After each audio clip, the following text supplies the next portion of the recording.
now live. Normally, I'll double check quickly on YouTube.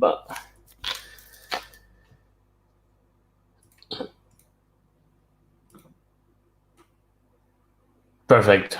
Okay, it shows. Excellent. So, hello everyone. Thank you for being with us. We have an amazing host, which is Yat Siu today. We'll start with a usual presentation of the Blockchain Game Alliance for those of you who are not too familiar, and then we'll jump straight on with our interview with Yat Siu. How are you, Yat? I'm great, thank you. It's a pleasure to be here. Great. So, thank you for being with us. The Blockchain Game Alliance, for those of you who are not familiar, it's a non-profit organization which is committed to promoting blockchain within the game industry. We are now close to 150 members. Well, our goal is to spread awareness about blockchain technologies and encourage adoption by highlighting all the different possibilities that this new technology is offering, new ways to create, to publish, to play, to engage with community for players, for developers, and all the different actors of the industry. We also strong advocate for diversity and more inclusivity of women in the industry and looking to lead by the example. So we have organized a series of events with 100% women speakers, and we'll soon announce board members of the BGA coming who are women in the industry. And we also provide an open forum for individuals and companies to share knowledge, to collaborate. We provide networking opportunities, speaking opportunities, and more to bring more attention, to bring potentially more users and revenue to the member companies. Core activities, networking, research, reporting, representing blockchain game companies, and of course, advocating for blockchain in the traditional gaming industry, still traditional gaming industry as we call it. Here you can see all our members' logo. The picture is getting quite jammed, quite crowded, as you can see, but we are still open for new member, of course. And the bigger we get, the better it is. So feel free to join the BGA. We'll put the links at the end of this slide. I'll wanted to also give a big thanks to some of our sponsors, including AMD, Ubisoft, Matic, MakerDAO, Algorand, who joined this month, Animoca Brands, of course, and Chromaway, who just joined as well. Thanks to their support and their involvement, we're pushing even further in the space and for the adoption of blockchain technology. All right, and without any further ado, let's jump into the interview of Yat. If you want to follow us, you can get on Twitter, Medium, our website, and on Telegram. All right. So what here? Like that better? Even more zoom? It's good. Excellent. So I see we have some people already watching, some comments. Hello, everyone. Thank you for watching. So let's get started. Yat Siu, who is the co-founder and chairman of Animoca Brand. He's a technology entrepreneur based in Hong Kong, co-founder of Animoca Brands, company that is focused on leveraging popular brand, gamification, AI, blockchain, and mobile technology to make and engage apps from games and other fitness and AI solution. Yat, can you tell us a little bit more about your background for those of you who don't know you yet? Sure. So first of all, great pleasure to be here. Always happy to be talking about blockchain and gaming. It's a favorite topic these days for us. So in general, my background's a little unusual. Ethnically, I'm Chinese, but I grew up in Europe. I was born and raised in Vienna, and actually have an original background in music. So more of a liberal arts background before I ended up discovering computers at a very young age. My first computer was a Texas Instruments TI-99, and pretty much my love affair with computers started pretty much from the sort of early 80s all the way till now. So it's kind of been my life. I really became an entrepreneur effectively in, I would say, the early 90s after I sort of moved from Atari to our own company, primarily because the Atari of that time went out of business. So, back then you became entrepreneurs, not because you wanted to, but because you had to. So times have changed very much. We've been in internet technology businesses and gaming for forever. So, yeah.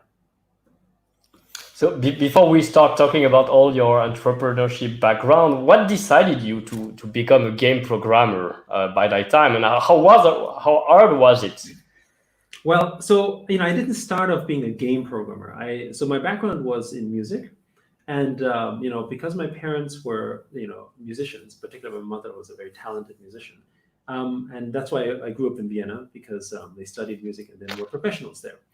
But I am an only Asian, specifically Chinese child in a musical family, so I had no choice. Music was preordained for me, regardless of whether I wanted it or not at that time, right? So I went and studied music, and I wasn't that talented. So in reality, I was able to maintain sort of my studies just because of hard work. So if anything, it taught me discipline and humility because basically I was in the class with people who had real gifts. So one of the things that ends up happening with a lot of musicians who don't have the gift of performance, they end up composing. You see a lot of that. And so I ended up composing as well. That was kind of my first career.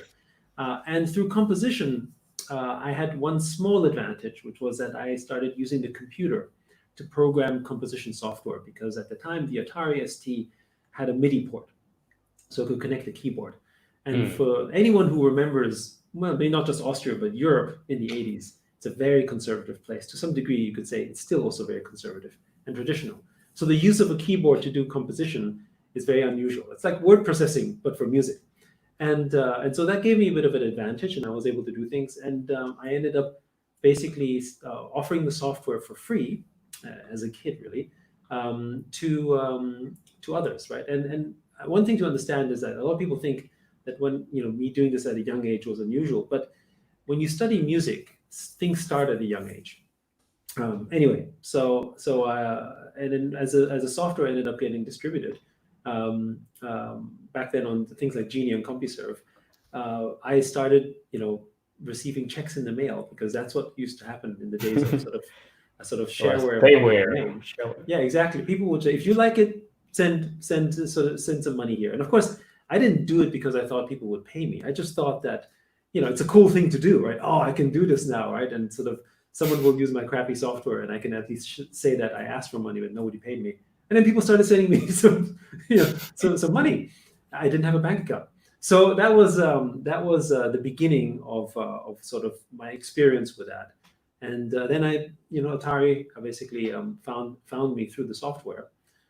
Didn't realize I was that young, but anyway, ended up sort of bringing me in. And that's how I started getting into it. Really on the multimedia side of things, not specifically sort of in games. The game side of the business really started actively, I would say, around 2000, 2001 with online games. That's when we really, and PC games distribution, that's when we really sort of started getting into that side of business, not related to Atari. Yeah. All right, and then after that, you came back to Hong Kong, and that's where you started Outblaze. Yeah, so I came. So it's not like I came back to Hong Kong. I never lived in Hong Kong. I wasn't born and raised in Hong Kong, right? So I came to Hong Kong by accident, because what happened was I went to because halfway through a company that we ended up starting in the US was acquired by Silicon Graphics. I was sent to Japan, to Taiwan. Then I came to Hong Kong, and they didn't have email.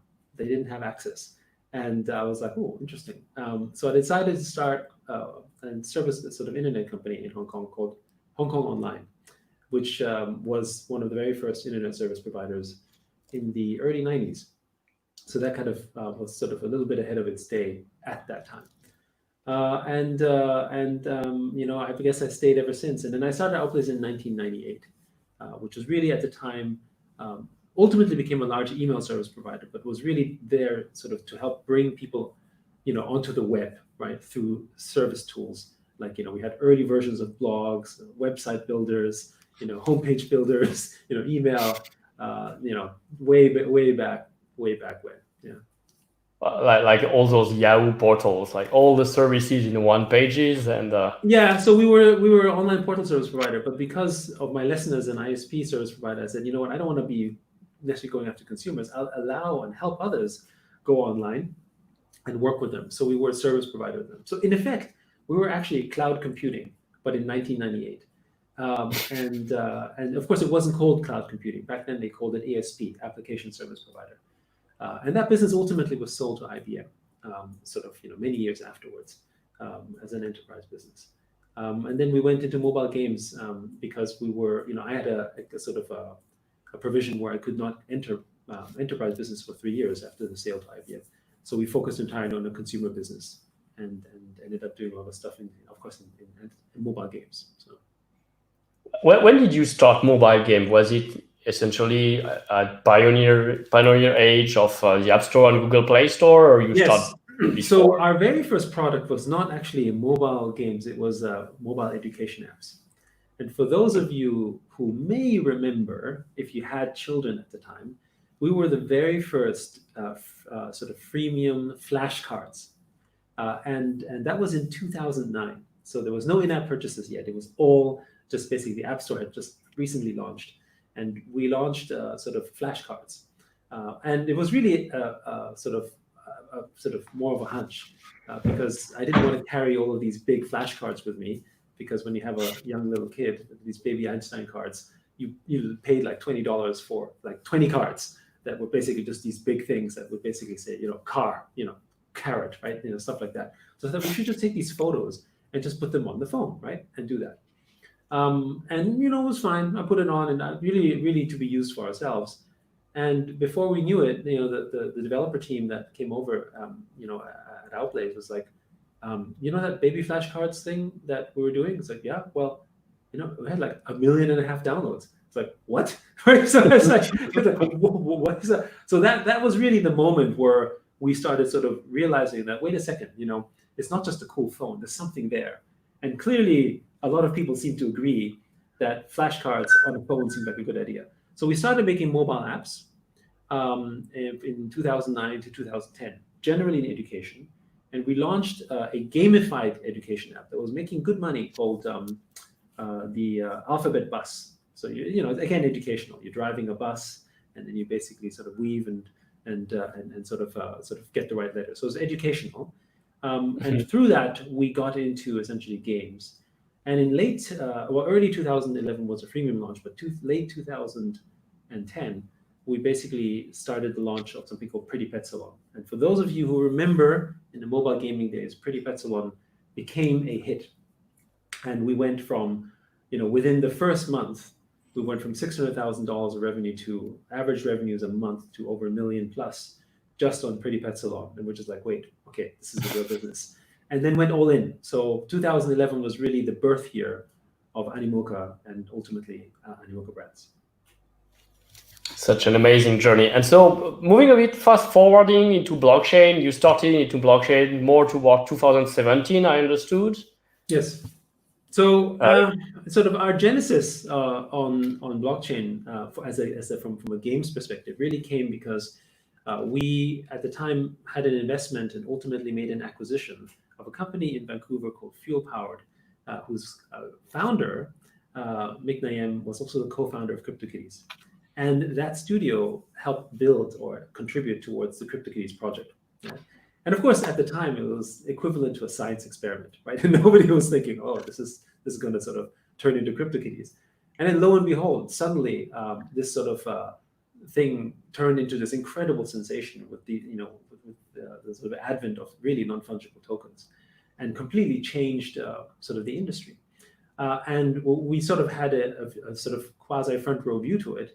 We're like, wait, hold on, this is really interesting. And as a result, that is how we got involved with CryptoKitties right from the beginning, brought it to the greater China region and to Asia, and had and obviously, that was the beginning of our relationship with what became Dapper Labs. At the time, it was Axiom Zen, and to this day, we have a very close relationship with that team because of that. And of course, we decided that we'll go all in on blockchain gaming at that point. And actually, it was not even 3 years ago if you think about it, but it seems like a long time now.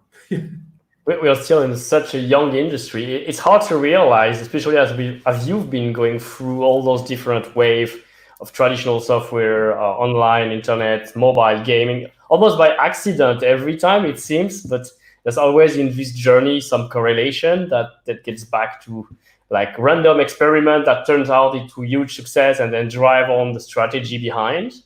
Yeah, so I think the philosophy we've always lived by as an organization is to try to be an early adopter. You don't always get it right. One example of where we definitely got it wrong was we started playing with AR in 2006. So that was way too early. Okay, and so and frankly it's still a question mark as to whether it is really taking off at the moment. When Pokemon Go aside, which is more of a gimmick.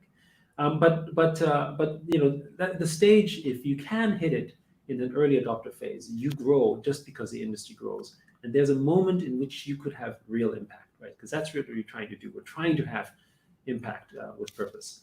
And mobile games is a good example. When we launched Pretty Pet Salon in basically January 2011, the timing was right. If we had launched Pretty Pet Salon a year earlier, with the whole experience we had with educational apps, we would probably not have had the kind of downloads and the kind of impact. And we may have then decided, you know what, we probably wouldn't be doing mobile games because it's such a small market. Because in 2009, it was a small market. But by 2011, it was a big market, or emerging fast market. And I mean, you with Pixel obviously have had your own experiences making mobile games at the time. And you probably remember somehow it was so easy to make money. Right? It was the growth was just like, you were just like launching an app and cash came in. I mean, of course, those days are no longer there, but it was so much easier than it is today because it was new, it was novel, it was just a growing market because all of these users had new phones. They had an iPhone or an Android phone, and like, I got to download a game and try it out. Which game do I download? Oh, look, there's only 100 games. I'll try them all, right?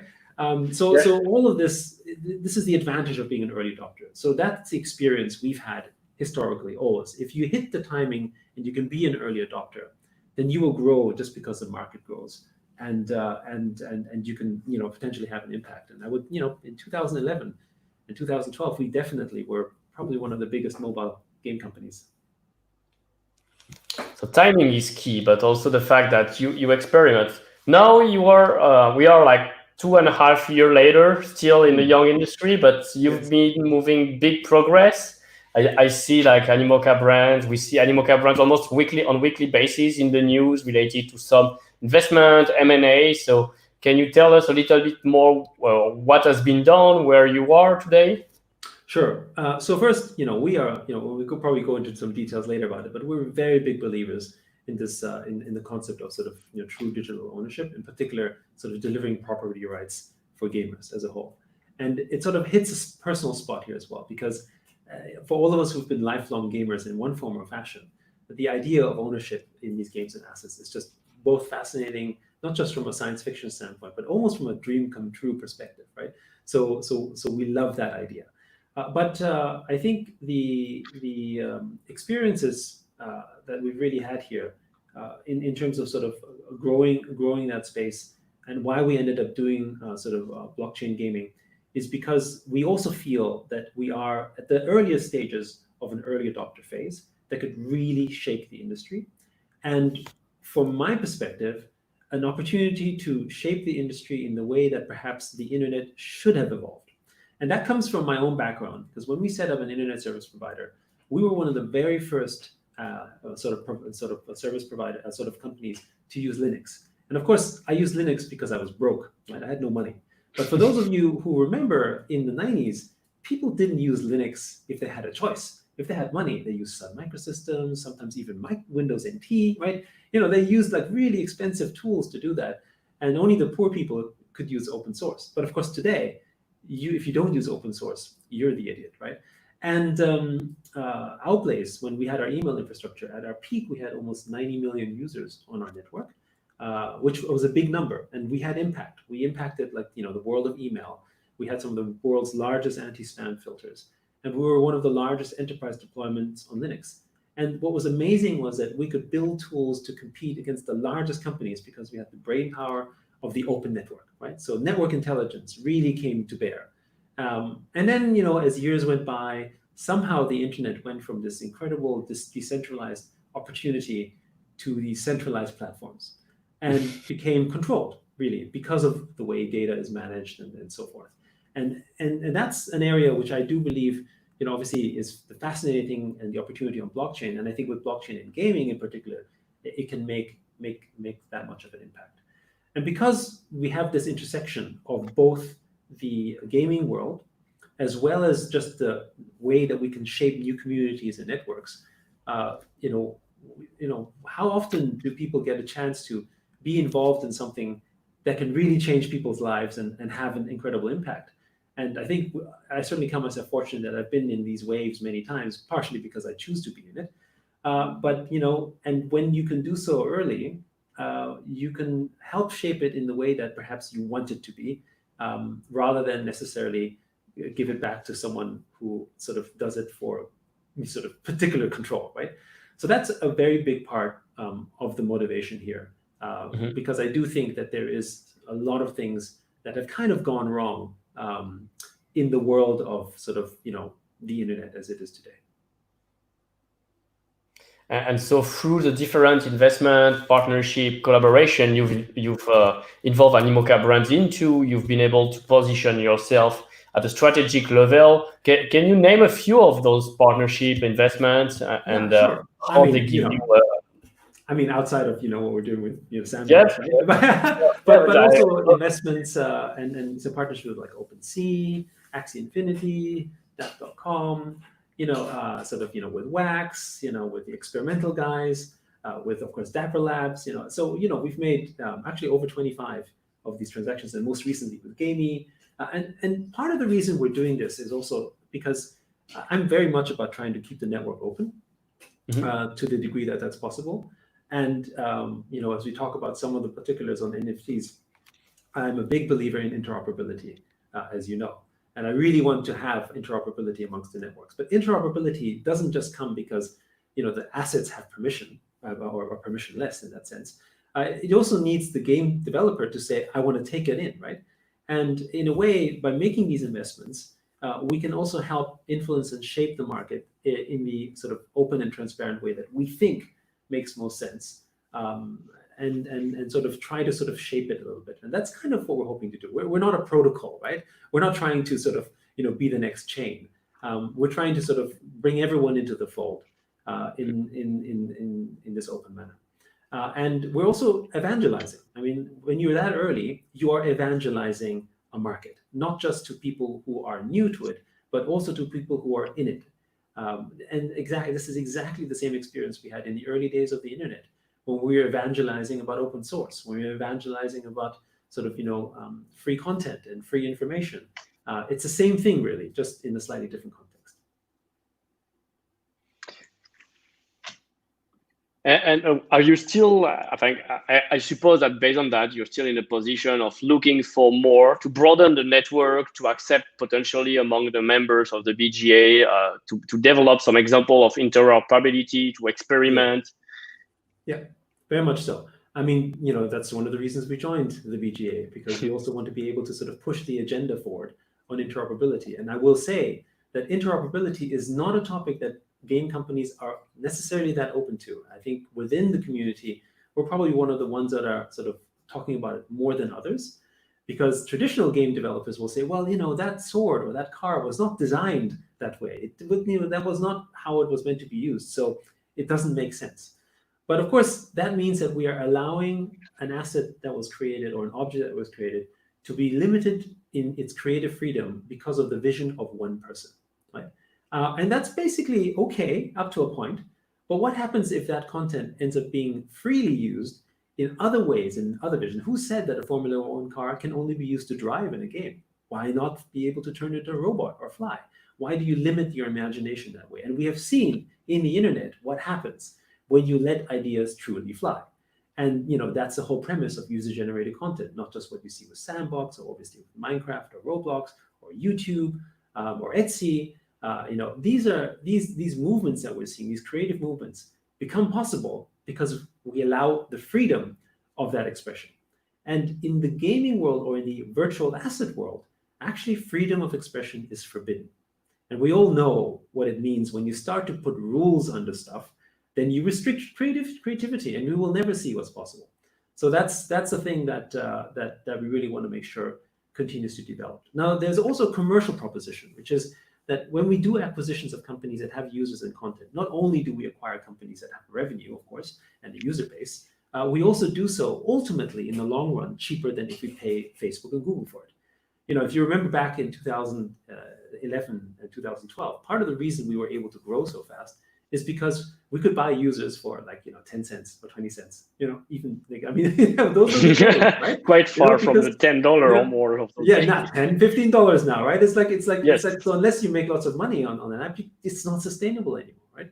And that's because the content and the data has now become centralized amongst a few, like Google, right, with ads, or Facebook, or all those type of companies.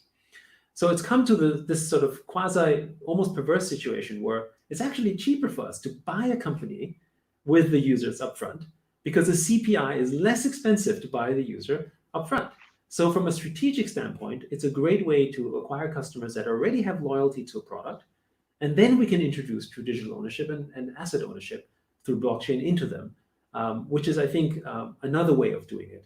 And in some ways, at least from our perspective, it's sort of more cost effective. So I believe you've applied this strategy with the latest acquisition related to gaming. It's like a large platform with millions of users. Yes, that's correct. So, we're really excited about gaming, partially because, not only because it has millions of users, it is most popular in the platforms where many of the community members in the world of crypto exist, which is Telegram, right? It's one of the more popular gaming tools on Telegram, where you can have social gaming on that platform. It is also now experimenting and introducing elements of play to earn, although not in the form of NFTs, but in skill-based gaming. And it's casual enough that anyone can play it, really, right? And they've shown success in the past in terms of how they can really scale that out. And of course, as a group, we didn't have very strong HTML5 and browser-based gaming skills. And that's basically what they do. So it helps us fit several parts of the puzzle. And stay tuned for some interesting announcements in how we are going to integrate gaming better within the organization very soon. Exciting. Can't wait to hear about that. All right, let's move to some. I see also you've been doing some experiments with one of your most successful mobile games, which is Crazy Defense Heroes. Can you tell us more about that particular experiment? Yeah, so Crazy Defense Hero was an experiment, and this is, again, the benefit of, if you're a traditional game company, you can work with users, and it was really designed to see to what extent would we be able to get cross-user sort of interaction between crypto and regular gamers on a game that's already existing. Because as you well know, most of the crypto games that are out there are fairly limited in gameplay because of the evolution of the content, or are in a pre-sale stage. So you're buying in general for the potential value you perceive or the excitement around it, but actually you don't have a game to play, right?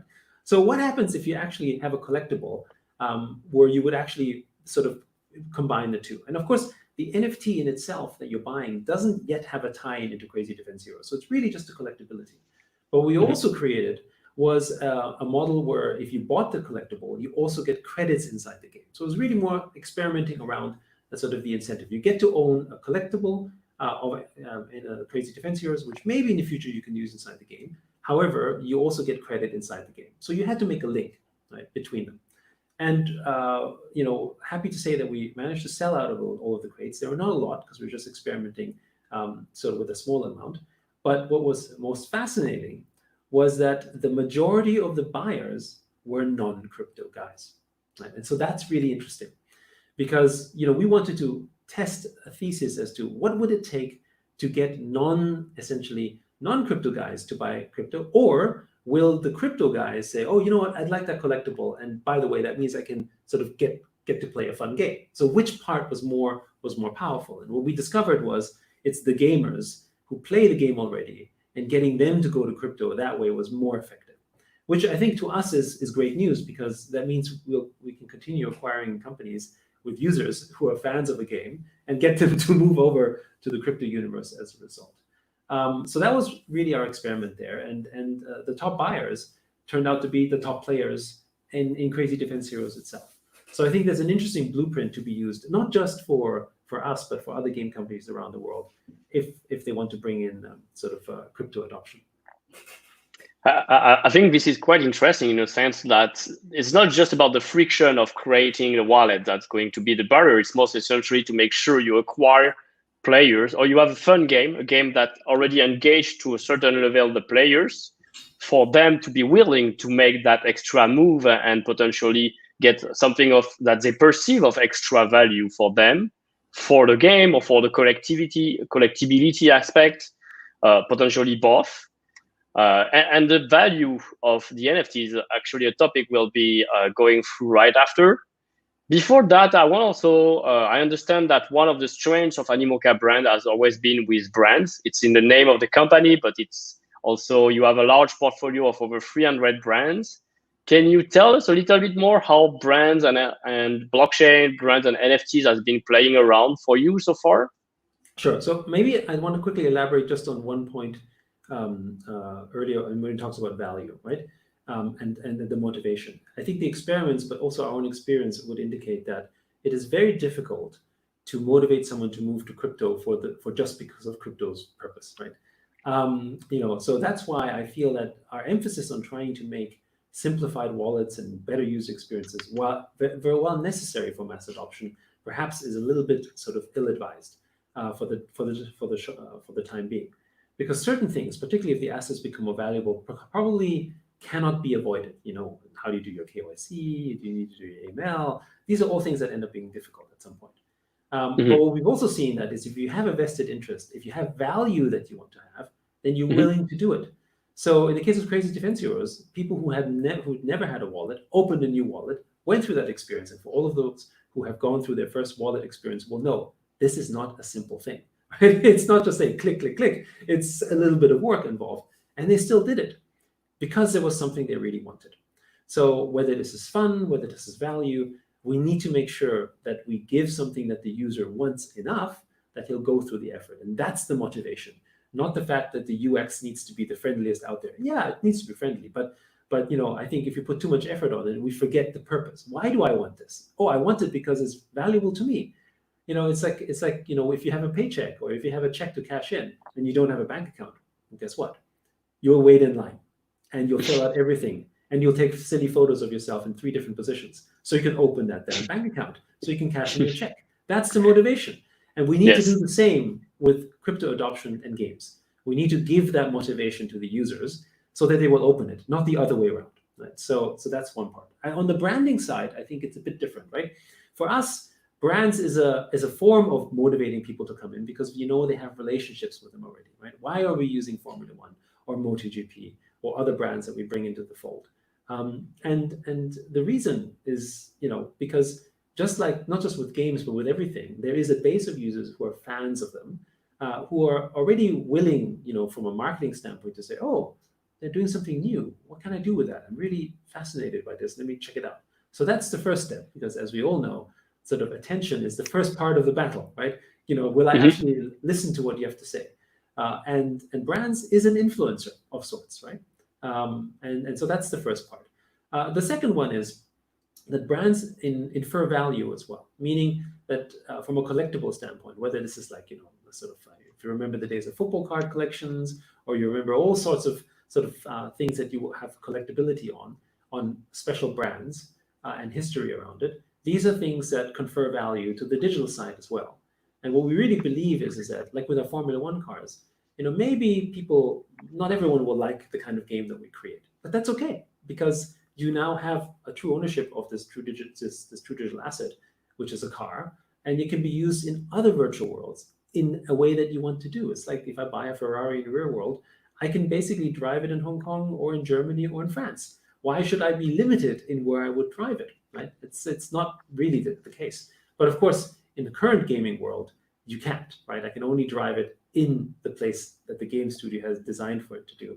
And again, with blockchain, that changes that. And I think brands are the perfect conduit for that. And so that's why we're continuing to acquiring brand companies with brands or access to them. And in particular, when it comes to that, we acquired Quid. So we announced the acquisition of Quid last year. And Quid, comes with a stable of over 300 IPs. Of some of the most well-known IPs from Disney and Marvel and HBO and Turner and all that kind of stuff. And again, what they've built is an app that focuses on just collectability, digital collectability, but it's not on blockchain. So it's really exciting to see what happens when all of these assets and items find their way to blockchain. That like creating virtual world or creating games that can use all those license and assets to play with. Either they come from the F1 Delta Time game or from other games will be really interesting. And it's something that anyone can do technically now without necessarily going through all sorts of complicated process. So that's really an amazing opportunity, and I'm really looking forward to see more and more experiments first and probably games born out of it. All right, so let's see which other question we have today. Let's move about the topic of true ownership. I guess that's something. True digital ownership is something that we have already mentioned quite a few times today, and that excites you particularly, Yat. I think you've wrote a piece recently on your Medium saying that the opportunity is to own, not to rent anymore, for gamers, for the younger generation. Can you maybe describe what's the mindset behind this idea of like, why is it no longer an economy of renting, but now it can become an economy of owning?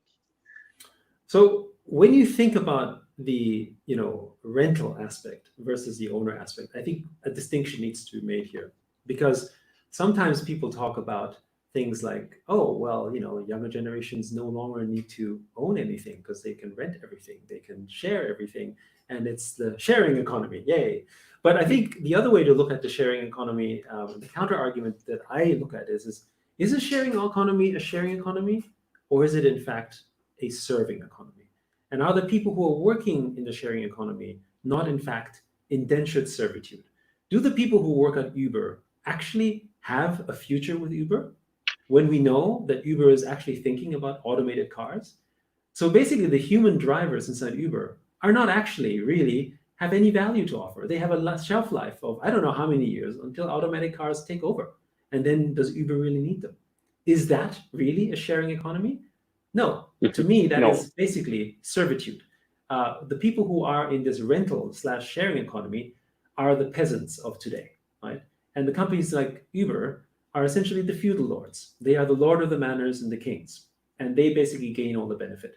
And that to me is a problem. And when we talk about sort of the centralization of wealth and many of the economic issues that are out there, which comes from inequality and injustices, it's because of ownership. When you think about the history of reforms and changes, what are we reforming? We're not reforming sharing rules, we're reforming ownership, whether it's land ownership, true property rights, right?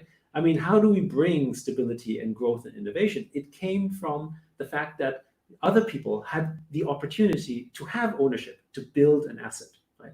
And then we take away the ability for people to have asset. We actually take the ability for them to have sort of long-term savings. I mean, if you have sort of renting everything in your life, and then suddenly, you're going through tough times and you have nothing, that's no good. And it's not just not good for you; it's not good for the entire society, because then people have to sort of handle them. And we see this today for those who are renting, and when they have difficulties, like recently with COVID, and they can't pay for the rent, they have a problem. And who's there to help them, right? So I think asset ownership is a very critical piece. I love studying history on these things, and one of the things that fascinates me the most is when you look at parallels. And one of those parallel stories is, and although it's not comparable in a number of deaths, but is in the Middle Ages, the Black Plague, right, killed like 400 million people in Europe, right? It completely eradicated entire populations. But what was interesting is that post the Black Plague, we had the Renaissance and the blooming of Europe as a most powerful nation, pretty much a powerful group of nations that ended up influencing the rest of the world from the Dark Ages. And what was the cause? Well, most of the noblemen essentially had were equally being killed off as everyone else. There was no difference, right? Everyone was the same, which also meant that the rental prices were dropping because you had less people, significantly less people. So the landowners no longer could make money from the land just by sitting on it. And it allowed for people who had lesser income to basically leverage sort of the position, because suddenly manpower was valuable because there were less of them. And they've elevated the merchant class and other people, and basically brought ultimately what would be the end of sort of the feudal system as we would know. And the numbers of manuscripts, which is kind of a version of sort of inventions, actually didn't just double, but they sort of quintupled in growth. And then you had people like Da Vinci and the Renaissance and all sorts of inventions, at the Gutenberg press, all come out at that time. And that happened because of the equal opportunities. And that happened because now everyone had a right to property assets. And of course, as time developed, you had more revolutions and changes, and they were all around assets and property rights, right? And really, ultimately, as much as we might say the world is in a pretty bad place, we are by and large in a much better place today than we were 100 years ago, or 200 years ago, or 300 years ago, right? As a population. And a large part of this is because we have property rights. We can see today, any country that doesn't have property rights, they struggle, right? Because they don't own anything, and they have no rights.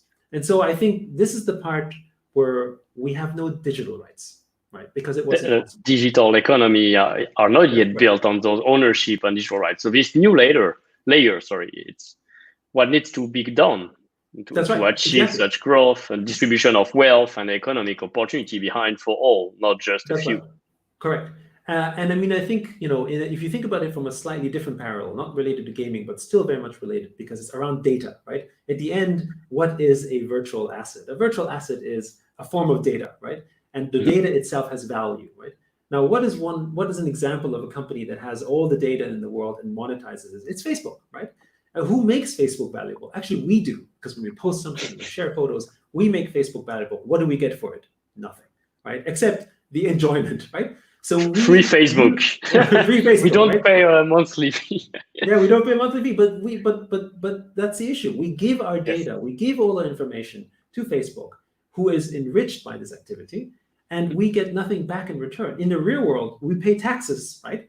But the taxes come back to us in healthcare, or someone is sort of creating free tennis courts, or other forms, or like social security, police force, whatever, right? It comes back in other services. What does Facebook give us? The ability for us to talk to each other. Yes. I mean, it's nice, but that's the issue, right? So data, that aspect of value in data, isn't being distributed fairly. Now, virtual assets is a representation of that inside games. Right?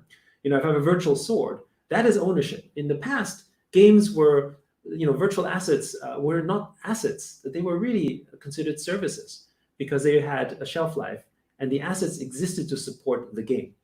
But in the world of assets, real assets, that is, environments like the game would exist to support the value of the assets, or at least provide them purpose. Right? It's a different perspective, and we think that aspect of ownership provides so many more opportunities for everyone to participate in, especially given the fact that we're spending more time online probably than we're spending sort of offline, right? And so, how many people today care more about how many followers and what influence they have on Instagram than being seen on a catwalk somewhere, or basically in some restaurant or some famous place, right? It's clear people generally want to have more people follow them on Instagram because it's more impact, it's more influential. And so you will do virtual activities to grow your influence, not physical ones as much anymore, right? And I think that trend will only simply continue. And so then you need to have this aspect of ownership, because if not, you are actually building someone else's assets up. You're building for someone else, not for yourself, and which in the long run is actually worse for everyone, because you're not creating that equal opportunity. When you think about sort of motivations, for innovation, for instance, if everyone has a chance to innovate and can benefit from it, then they all have a driver for it because they all have a stake in it, right? If I buy a piece of property in the city, as small as it may be, I have a stake in the success of the city as a whole. But if I am someone who doesn't live in it, I'm just a tourist, let's say, whatever, I might enjoy it, but I have no stake in it. I don't care what happens to it. So I go and I leave, right? And I have nothing that holds me back there as something that is worth building on. And that's the difference between rental and ownership. And we think the same is especially true for digital. If I had an ownership in a game through the assets, which is not shareholding, but essentially through the environment as a stakeholder, I'm so much more vested in its success and will do whatever I can to help it. The strength of the community, which is, by the way, what crypto is all about, right? The growth of crypto didn't come from, oh, wow, look at the utility you can use. It came from a community that had a vested stake in its success and had an incentive to build it. And because the incentive was distributed by many people, it ended up growing. I mean, imagine if crypto was only useful and successful for 10 people or 50 people or 100 people. It would never grow, right? You need to distribute that. And that's what games is missing. So we're using games as a services, and we use it as entertainment, which to me makes games kind of the same as Netflix, which is not a bad thing. But we have this potential to make games so much more meaningful. And outside of it being exciting, I think it would really change the world. I was looking at some numbers recently. It looks like there's about 47 million wallet in total around, but still only 147,000 wallets from people who own NFTs. So there's a large avenue for growth, both within the crypto scene and also outside, of course, since we're living in a world with 2 billion gamers, and still there's large progression till 10 billion gamers, who knows? Yes, so absolutely. I mean, the growth avenues are fascinating. And the other thing is, even for people who play games, 2.6 billion people play games. But that means there's still about 2 billion people who don't play games. So even in that universe, you have a huge growth vector. But for blockchain gaming, I think what's so fascinating is, yes, you're right. There's only about 146,000 sort of people who have purchased and owned NFTs. But it's also important to note that those 146,000 wallet owners generated over the course of the last couple of years $100 million in NFT sales on the Ethereum platform. That doesn't even include things like Tron or EOS, other things. Now just imagine, right? 146,000 people generating $100 million of sort of sales and transactions for these NFT assets. What would happen if you even just got 1 million people? And so again, we're focusing on trying to get people on sort of, who are not on the blockchain, onto the blockchain with games, and that's definitely a very valid strategy. But you have everyone who has a wallet, which is the vast majority, still doesn't even own a single NFT. So I think we can do very well as an industry if we just bring people who own Bitcoin to also own an NFT, right? That in itself would already change our industry multifold. Before we even talk about, oh, by the way, the gamer in Fortnite, you should have crypto too, right? There's so many areas of opportunity. So what would you see like some key ingredient for either I'm a player, I want to enter the space, how can I start building my ownership, my wealth in this sector? And on the other side, I'm a developer, how can I start making valuable NFTs that actually people will want to own and grow in value by participating into my game, becoming a stakeholder in my community and my game? So one of the beautiful things about ownership is that you can have passive participation, right? Which in a world of services or in a world of anything in activity is hard to do if it's skill-based. Imagine that your only ability to participate in, let's say, an ownership of a sport or something, or an activity in that, is if you were very good at it. Otherwise, there's no point, right? So, which means that the only people who can watch tennis are those who play tennis very well. You know, that's kind of limiting, right? It creates a strange environment. But that's what games is. How many people actually watch Fortnite, but don't know how to play Fortnite? Like nobody, because there's no vested interest, no stake in it. But when you have ownership of this, you can participate because you might have a stake in it, or an ownership on it, or a brand related to it, right? In the same way that sports brands create asset ownership and participation in the world of sports without you necessarily being good at it, or maybe even exactly knowing the rules. When you're buying sort of Nike shoes, what are you saying about who you are? You're not buying Nike shoes necessarily because you're being fashionable. You're buying because you're making a statement about who you are. That you're a sporty person, or you like basketball, or whatever, or you think you like basketball, but can you play like Michael Jordan? No, and you're not supposed to, right? But that is where gaming limits it, right? And I think this part really sort of changes the ownership asset, meaning that you can now have people who can participate in this world of digital assets / gaming without actually having to be able to be good at it. One of the big changes that happened in the video game industry was mobile gaming, right? We went from hundreds of millions of gamers, which was already pretty big, to 2.6 billion gamers, generally because of the smartphone.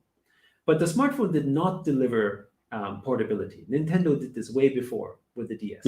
Right? Yes. What the phone delivered was amateurization of professional gameplay effectively. Because when you were playing, even on a Switch, and certainly on an Xbox or PlayStation, or on a PC, you had to use all your fingers. And you had to use a mouse, or you had to use a joypad, you had to know 5 keys. Those of us who remember Street Fighter, the combos were pretty damn hard. And we would have hurting fingers when we played them, right? And today, it's the same. When you play those very serious games, those hardcore games, you will have sort of, fingers hurting. And it's fun, but you'll have them hurting. Right? That is not casual, and most people in the world don't like that. But a good subset will like that, right? And what mobile games did was, because of its form factor, required people, because of the touch screen, to create gameplay that was fun and engaging, but at the same time simple. So with a swipe of a finger, whether this is Candy Crush or Angry Birds or Pretty Pet Salon, Fruit Ninja back then. Exactly. I was suddenly a very good gamer, and it felt great. And so that's what it did. It's like what Instagram did for photos, the smartphone really did for video games. But now everyone who has a smartphone has a chance to try those games. And there's 2 billion people who have a smartphone but choose not to play games, right? And to me, the next paradigm is value, right? And that to me, a value and ownership, because now I can participate in a game in a passive way because I simply own it, right? And so to your question of how do I get to participate in it? Well, you could buy assets, right? And not just for speculation, but because you like to support the project. And by so doing, you're already encouraging a process. You could buy an asset ownership for what it stands for. It could be artwork, it could be a culture project, it could be anything really. It could be a brand that you like. You could participate. And the other thing is, because it's early, generally speaking, it's not expensive. We've had some extreme cases like, a Formula One car, which sold for like 130,000 US. I mean, that's kind of the exceeding side of things. But that doesn't mean that the other assets are sort of that expensive.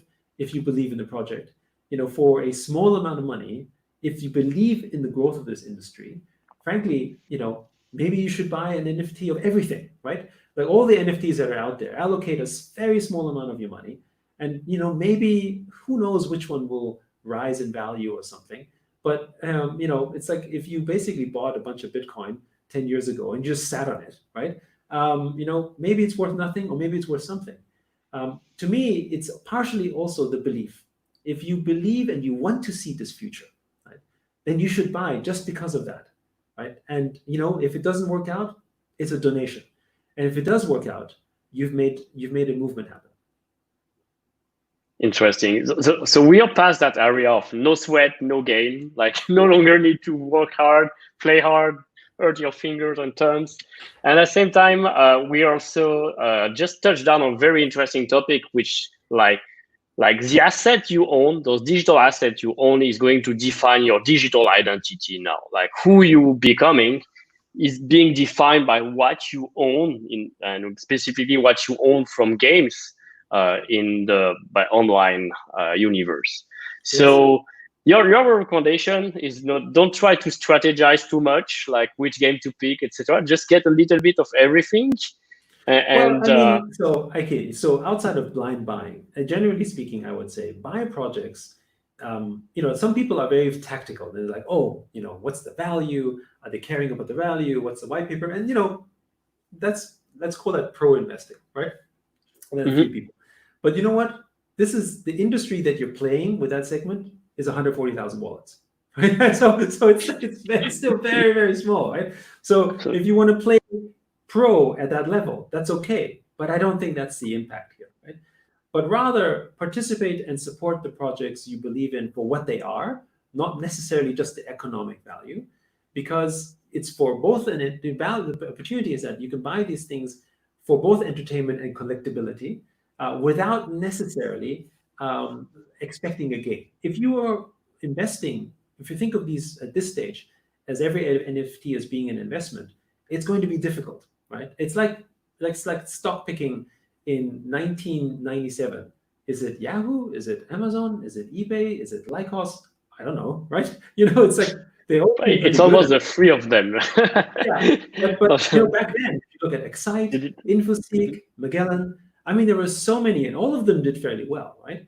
And still, many of them didn't make it to the long run. They ended up getting acquired or other things like this. But the participation in this, the growth of this, allowed for the entire industry to grow, right?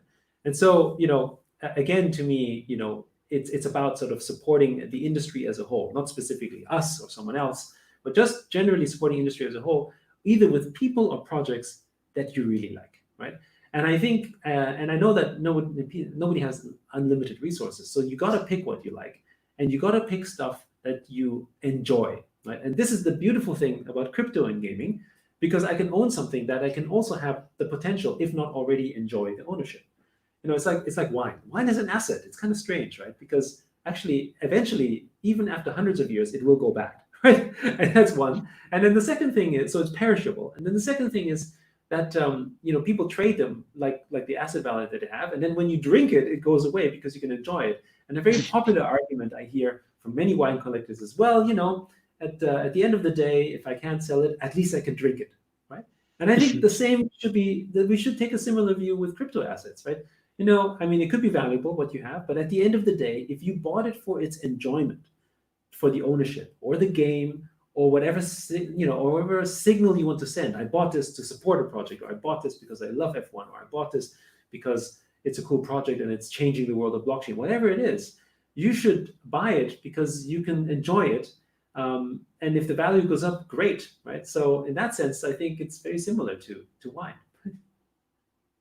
Very interesting, very wise advice. Sometimes I hear like, even if you don't like it, you can sell it and sometimes make more than what you actually bought it for. So it's really, and in this space, what we can think also is like, let's think in 10 years from now, that might be billion of assets, billion of NFTs. So picking the right one at that time might be difficult, but we are no longer facing this point of time where if a game is dead, all the assets suddenly have lost value. It's something like you mentioned before, interoperability is a huge opportunity to attract users, leveraging of what they own. So you instead of targeting users by their IDFA or trying to use Facebook, etc., we are going to target users by what game they played and what they own, essentially. It's Correct. the new way of acquisition. It is. And when we talk about sort of how games will become containers of value and purpose for the assets themselves, because the assets themselves is really what you're building around, right? Because that's what I own. If World of Warcraft or Ultima Online assets were on the blockchain, even if Ultima Online, ultimately went away, right? Someone else can make a game to use these assets. And how cool would that be? And I think it also solves another problem when it comes to portability. Often new versions of a game fail because a player has to start all over again. And what I think game developers often sort of don't understand is that, sure, I give you maybe a replacement. Sometimes they have these porting things. Oh, if you were a level 60 in the old game, I'll make you a level 60 in the new game, or some version of that, right? But of course, two things that are a fallacy. The first one is, even if I port over some of your assets, I can't port over all your assets because I need you to buy more stuff. So I have to make sure that whatever assets you bring over isn't that valuable to force you to buy more, right? That's the first issue. So you don't really bringing over an asset of value. It devalues itself, right? And then the second thing, of course, is that because game developers can't make money from that and they have to devalue it, the players themselves always experience disappointment. And finally, the sentimental aspect of the original assets you worked on is gone. I mean, do if you won a tournament with a tennis racket, or you climbed Mount Everest with a pickaxe that's basically almost broken, you will never give up that pickaxe because it's the achievement and the memory attached to it. Now, if someone came to you, I'm going to give you a brand new pickaxe, and it's sort of ice axe, and it's made of gold, and it's really awesome, but I want your old beat up one because I can only do the swap that way. I think a lot of people will say, I don't want the gold one. I want to keep the one because it's my achievement, right?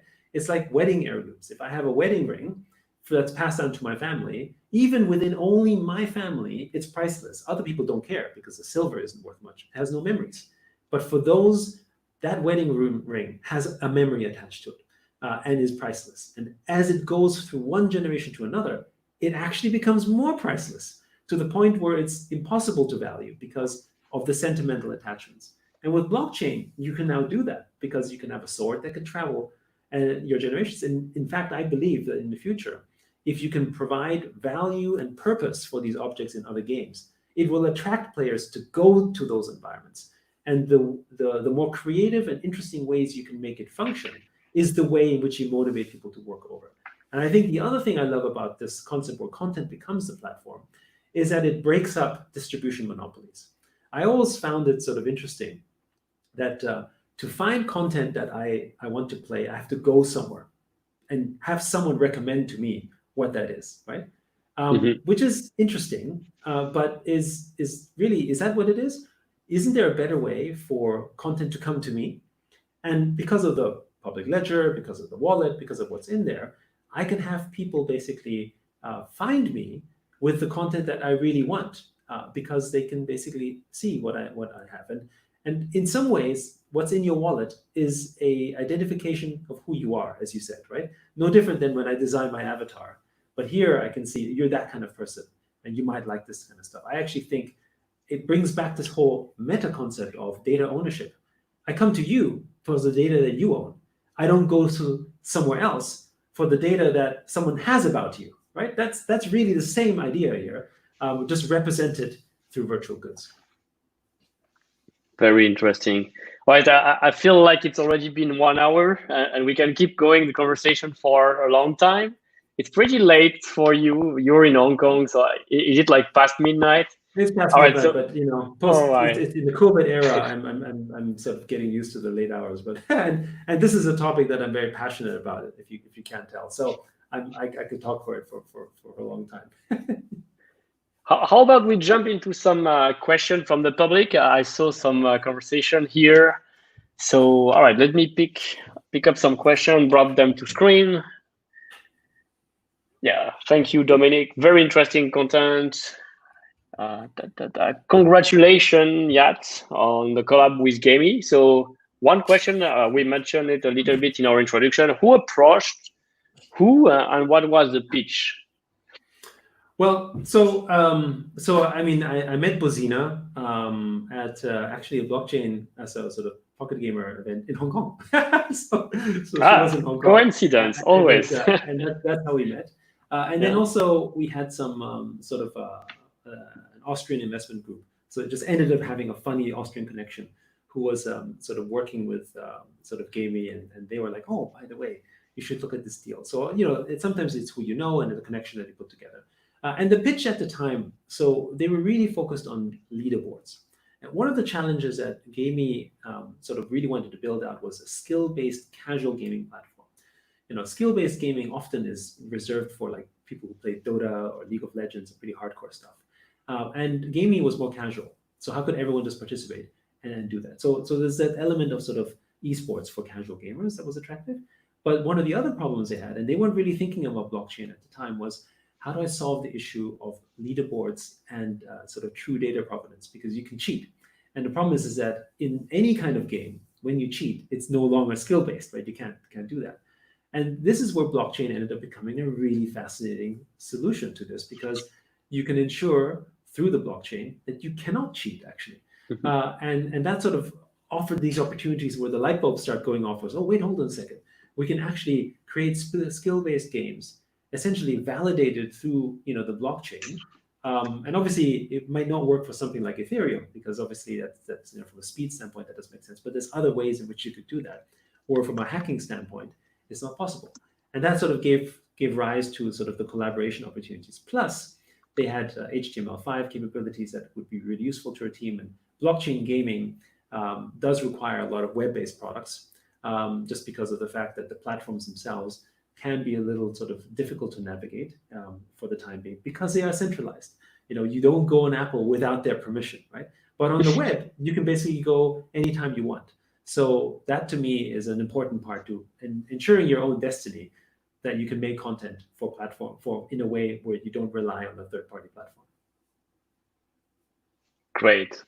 I see also a lot of comments related to LCX. This is not something we didn't we touch about on this interview. So I don't know maybe a few words on that one, or I don't know. I mean, I think this would be a better question for Monty. But I can say that I met Monty a long time ago, and I'm on the I'm on the advisory of LCX. I think since its initial foundations, and basically they're a company in Liechtenstein, and doing sort of very interesting things in the area of tokenization. It's early days. I know Monty well, good guy, and I think it's premature for us to be discussing specifically any activities. But I would say stay tuned, right? All right. Yes. Well, one more question from Gipsy Mindtrick. How does moving player asset game to game affect progression in the game it's being moved to? So fair question, I think. It's a great question because it's really up to the game studio to decide how to do that, right? Because now that the assets have the ability to traverse anywhere through blockchain, because essentially it's permissionless, right? It's up to the game company to incorporate these assets. And often the argument is made, well, why would they do that? It isn't designed this way. There's no real purpose behind it. But what you really do from a game studio standpoint when you bring in these assets is you bring in their community, right? So it's almost a version of it's almost like saying, oh, we have chain interoperability, but it's not chain interoperability, it's game interoperability, where you can basically bring the assets of the games from one game to another. But how it exists in the other game is different. It doesn't have to exist in the same way as it is. It's not like in the real world where if I buy a Ferrari, then I can use it in 10 different ways, but ultimately I can still only drive it, right? In the virtual world, I can bring in a sword, I can be something else. It could be a piece of clothing item. It could be a buff. It could be, a magic spell, right? It could be all sorts of things. And that to me is what's fascinating, because the more creative and inventive you are in bringing in these other assets, the more likely you will have the user of that asset go there. Because if they really only wanted to experience, like our Formula One cars that we issued to race, well, you could do that 5 or 6 times, but ultimately it might be a very similar experience. But if you could turn it into something really cool, like a robot or something else, well, then, you'll give that a try. So to me, it means that the ingenuity and creativity has a higher priority than simply just distribution capabilities and bringing it in sort of in your face, right? Which is basically what the current model of game distribution is. I have more money. I can basically make sure that you see my game more often. And the incentive is not so much around how interesting it is to use things that you have. So I think moving progression doesn't necessarily mean a leveling up. It could. That's entirely up to the game studio. Now take it another way. Imagine if Fortnite took all of their skins and moved them on an interoperable thing like blockchain, right? How many game companies out there would suddenly adopt the use of their skins? We think almost everyone, because it means all the Fortnite users would have a reason to try something else. But of course, the challenge is that Fortnite/Epic would never allow this because they can't make money from that. And they're like, wait, these are my users. I'm not going to give those up. And blockchain solves this because actually you can tax it. If the transactions happen on the other platform, you can take a fee, right? And this is the other thing that's fascinating for crypto artists, for instance. If you're a crypto artist, you might sell something for $10, but because you can take a cut of the commission, forever and ever, by the time it sells for $100 and you might take a 10% cut, you make the same amount of money. In fact, you might make more because it keeps selling on and on and on. So the value of them could be the same or more over time. And that brings another thing that I'm even more excited about, which is, just like with open source, you have now the ability for people to create content for games, almost like being a fashion brand, but for sports, right? And where the fashion brands don't have to be the sport, but they can basically just make outfits and people would use it, right? And so you can participate now in that way, and in a fully creative way, rather than sort of knowing how to code. So I think it's a wonderful opportunity for all of the creative things that could happen in the future. It's actually something that some of the BGA members are doing, and I've seen as well in the space of decentralized virtual worlds. There's creators that are not necessarily the game developer or of the platform are creating outfits, are creating virtual cars, and then they provide those cards as content to as many games as they want, and you can buy one, you can use it across all those different games, you can showcase it, and everyone wins in this combination, both the platform, both the creator, who, as you mentioned, can earn many times through the successive transaction and peer-to-peer economy where users trade between each other. So That's right. Many ways for value to be created and exchanged once we are finally opening the walled garden that games I used to think be. I totally agree. And of course, the other thing to add is value to be distributed, right? Because Mm-hmm. not only do we create a larger pool of value, the larger pool of value that's created isn't owned by a centralized group of people that is a small minority. It has the ability to spread across, right? Which would then create effectively. I mean, it sounds corny, but it's basically more just and more equitable, which then provides a more healthier ecosystem. And in a sense, not to be too promotional about it, but that's what you're doing with Sandbox, right? I mean, with user-generated content that the user generates himself, then there's utility inside Sandbox as the first case, but the assets could travel elsewhere, right? If for all the people who have Sandbox assets and items and mint them in NFTs, someone else might make a different world altogether for the Sandbox assets, and why not? They have the right to do so, and by doing so, the assets created in Sandbox become more desirable and more valuable as a result. So everyone wins. That's one of the goals. Like, we're providing the platform, just parentheses, but we're providing the platform, the marketplace. Artists can come, they can mint that token, and the game maker is one use case. It's not the only one. So they show us all the possibilities around.